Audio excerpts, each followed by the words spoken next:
በየካቲት ወር 2024 የፈረንጆቹ ዓመት አንድ ማለዳ የአሜሪካ የውጭ ጉዳይ መስሪያ ቤት ድረገጽ ላይ የአሜሪካና ታይዋንን ግንኙነት በሚመለከት አዲስ ነገር ታየም። የሀገራቱን ግንኙነት ከሚገልጸው የፖሊሲ ሰነድ ላይ ተቆርጦ እንዲወጣ የተደረገ አንድ ሀረግ ቻይናን የማስቆጣቱ አይቀሬነት የሚያጠያይቅ አልነበረም።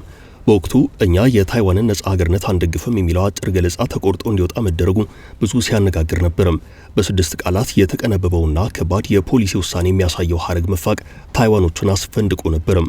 ሆኖም ሰከን ባለ ሁናቴ ነገሩ ሲመረመር ተቆርጠው የተወገዱት ስድስቱ ቃላት በአሜሪካ ዘንድ የፖሊሲ ለውጥ መኖሩን የሚያመላክቱ እንዳልሆኑ ለመረዳት ተችሏል። የአሜሪካ የውጭ ጉዳይ ሚኒስቴር ዘግየት ብሎ ባወጣው መግለጫ ዋሽንግተን ለቻይና የአንድ ሀገርነት ፖሊሲ ለዋን ቻይና ፖሊሲ ቁርጠኛ ሆኖ እንደሚቀጥል በማያሻማ ቃላት አስታወቀም።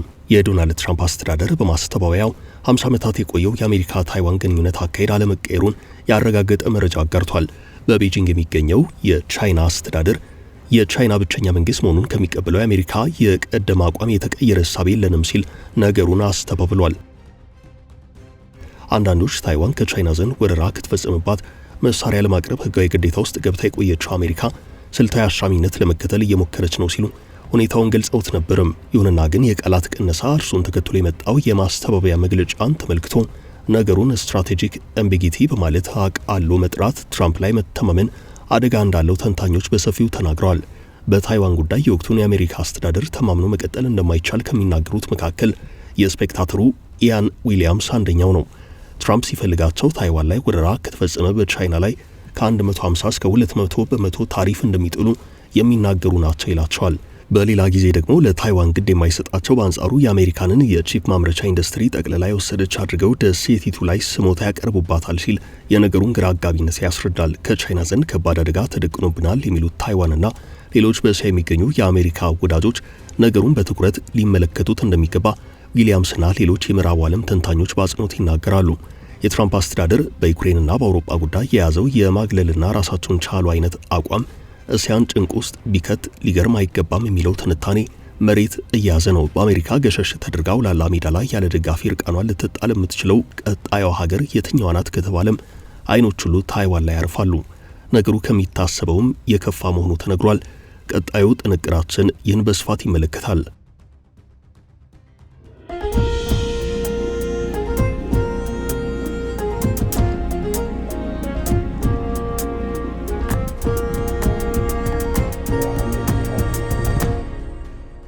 ከትራምፕ ዳግም ወደ ስልጣን መምጣት በኋላ ቻይና ጡንቿን ይበልጥ እያፈረጠመች መሆኑ የአሜሪካ ወዳጅ ሆነው ለቆዩት የእስያ ሀገራት ብርድ ይላቸው ከጀመረ ሰንበትበት ብሏል። በቅርብ ሳምንታት ውስጥ ቻይና የቀጣይ የጥይት ተኩስ ጭምር ያካተተ ወታደራዊ ልምምድ ከግዛቷ በራቁ ስፍራዎች ላይ ጭምር ስትከውን ታይታለች።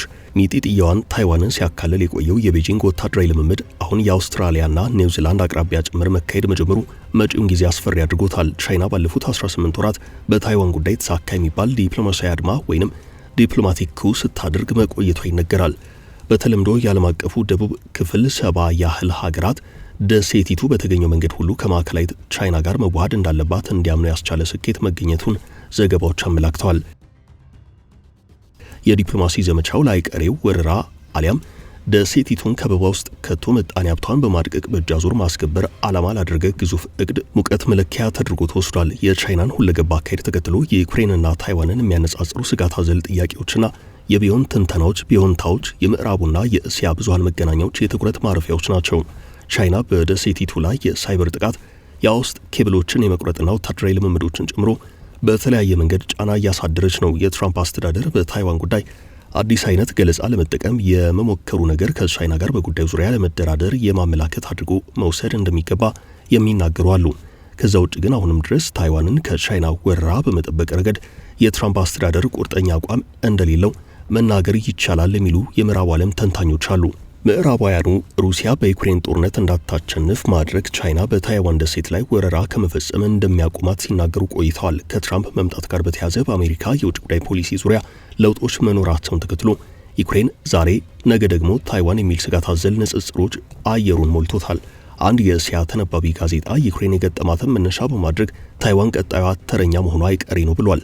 የጃፓን አንድ ዕለታዊ ጋዜጣ በአንጻሩ የዩክሬን ዕጣ ፈንታ በአሜሪካ እንዲወሰድ አትፍቀዱ ሲል የትራምፕ ኬቭን መግፋት ለታይዋን ብቻ ሳይሆን ለመላው እስያ ትምህርት እንደሚሆን የሚገልጽ ሀተት አስፍሯል። በሌላ በኩል በደቡብ እስያ የሚገኙ ትንንሽ ሀገራት የነገሩን ፍጻሜ ተረዱ በሚመስል ሁናቴ ወደ ቻይና ጠጋ እያሉ ነው። የአሜሪካ የኢንዶ ፓሲፊክ አዛዥም የቻይና አካሄድ በቀላሉ መታየት እንደሌለበት የሚገልጽ ምልከታ አጋርተዋል። አድሚራል ሳሙኤል ፓፓሮም ነገሩን ሲያስረዱ ቻይና በደሴቲቱ ዙሪያ የምታካሄደው ወታደራዊ ልምምድ ለቀጣዩ አይቀሬ ወረራ ዝግጅት ነው ብለውታል። አዛዡ ማብራሪያቸውን ሲቀጥሉ የኛ የከባድ መሳሪያ ተተኳሽ አልቀዋል። የአየር፣ የሚሳኤል፣ የባህር ኃይል፣ የህዋ አቅሞቻችን መተካት ከምንችልበት ጊዜ በፈጠነ ሁናቴ አርጅተዋል በማለት ቤጂንግ ወደ እርምጃ ከገባች ወረራውን መመከት መቻሉ እጅግ የከበደ እንደሚሆን ያመላከተ አስተያየት ሰጥተዋል። ቻይና ከሩሲያና ሰሜን ኮሪያ ጋር የፈጠረችው ሶስትዮሽ ጥምረት እስያና አካባቢውን ከአሜሪካ እጅ እንዲወጣ እያደረገው መሆኑን ተንታኞች በስጋትነት ያነሱታል። የትራምፕን አካሄድ ተከትሎ አውሮፓ በአሜሪካ ላይ የነበረው እምነት እየተሟጠጠ መምጣቱን በእስያ ሊደገም እንደሚችል የሚናገሩ አሉ። የቀድሞው የአሜሪካው የውጭ ጉዳይ መስሪያ ቤት ባልደረባ ዴቪድ ስቴልዌል በአንድ ቦታ የሚከሰት ድክመት በሁሉም ስፍራ ድክመት እንዲፈጠር የሚያደርግ ነው ሲሉ ሁኔታውን ገልጸውታል። የተወሰኑ ተንታኞች ደግሞ አሜሪካ በአውሮፓ ላይ ፊቷን ማዞሯ በእስያ ጉዳይ በትኩረት እንድትንቀሳቀስ እድል የሚፈጥር ነው ይላሉ። ይህን ሀሳብ አምርረው የሚቃወሙት እንደ ስቴልዌል አይነቶቹ ደግሞ አሜሪካ የረጅም ጊዜ ወዳጇን አውሮፓን ገሸሽ ባደረገችበት ሁናቴ የእስያ አጋሮቿን ትታደጋለች ማለት ዘበት ነው ሲሉ ይከራከራሉ። ይህ በዚህ እንዳለ በእስያ የሚገኙ የአሜሪካ አጋሮች በሁለት ተጻራሪ ምልከታዎች ጫፍና ጫፍ ቆመው እንደሚገኙ ዘገባዎች እየጠቆሙ ነው። የእስያ ነገር ከአውሮፓ የተለየ መሆኑን በመግለጽ ከቻይና በኩል የተደቀነው ስጋት በዩክሬን ላይ ከተፈጸመው የሩሲያ ጥቃት የባሰ ነገር ይዞ ሊመጣ እንደሚችልም ይናገሩ አሉ። ቻይና ከደቀነችው ግዙፍ ስጋት አንጻር አሜሪካ በነገሩ ጣልቃ ገብታ ታይዋንና መሰል ከቤጂንግ ዘንድ ስጋት ያለባቸውን ወዳጅ ሀገራት ለመከላከል መሞከሯ አይቀሬ እንደሆነ የዚህ ጎራ ተንታኞች የሚናገሩት ነው። የትራምፕ አስተዳደር በቻይና ላይ ወታደራዊ እርምጃ እንዲወስድ የሚፈልጉ እንደ ማርክ ሩቢዮ፣ ማይክ ዎልዝ አይነት ባለስልጣናት በውስጥ መኖራቸው በጎ ጎን እንዳለው ለሙግታቸው በአስረጂነት ያቀርባሉ። ቻይናን መመከት እንደሚቻል የሚገልጹት አካላት አሜሪካ ለኢንዶ ፓሲፊክ የገባቸውን ቃል እንደምትጠብቅ ሁለቱ ባለስልጣናት ለእስያ ወዳጆቻቸው እንደነገሯቸው ይገልጻሉ።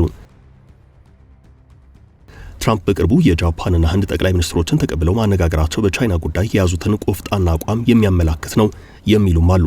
የትራምፕ አስተዳደር ቻይና የኔ ናት በምትላት ታይዋን ጉዳይ የሚጠቀመው ቋንቋ ጠንከር ያለ መሆኑ በተጨማሪ አስረጂነት የሚቀርብ ነው።